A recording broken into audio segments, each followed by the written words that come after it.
अनेक तक्रारी अशा होत्या आणि आमच्या सर्व नगरसेवक, आमचे अध्यक्ष किशोर शितोळे आणि सर्वांनीच तक्रारी केल्या की आमचे तहसीलदार, आमचे एसडीओ जेव्हा एखादं स्वतःचं घर किंवा एखादं कॉमर्शियल कॉम्प्लेक्स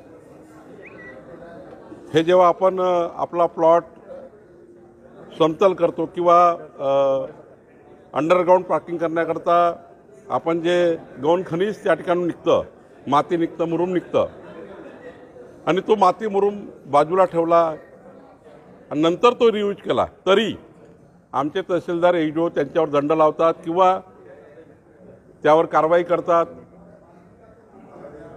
मी आज RDCनं सांगितलं की एक 2013चा नियम कोट करा, त्यावर स्पष्ट आदेश काढा। कुठलंही गौण खनिज एकदा एखाद्या कॉमर्शियल वापराकरता किंवा घरगुती वापराकरता ते रियूज होत असेल, त्याच प्लॉटवर ते पुन्हा वापरलं जात असेल, बॅकफिलिंग करायचं असेल तर त्यामध्ये वेगळं स्वामित्व घ्यायची गरज नाही, त्या गौण खनिजावर दंड आकारण्याची गरज नाही। हा नियम 2013मध्येच आहे। त्या नियमाची पायमल्ली होत असल्याची तक्रार माझ्याकडे आहे, म्हणून आज स्पष्टता केली आहे।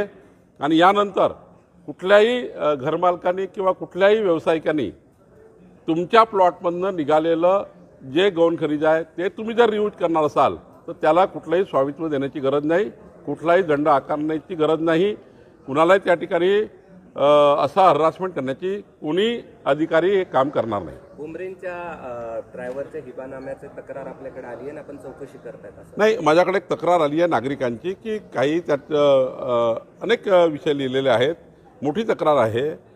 त्यावर आमच्या अतिरिक्त मुख्य सचिवांना मी याबद्दलची तपासणी करण्याकरता सांगितलेलं आहे। आज तर माझ्याकडे तक्रार आली आहे पण अजून चौकशी व्हायची आहे। चौकशी करणार आहे आता तक्रार आहे ती चौकशी करावीच लागतं।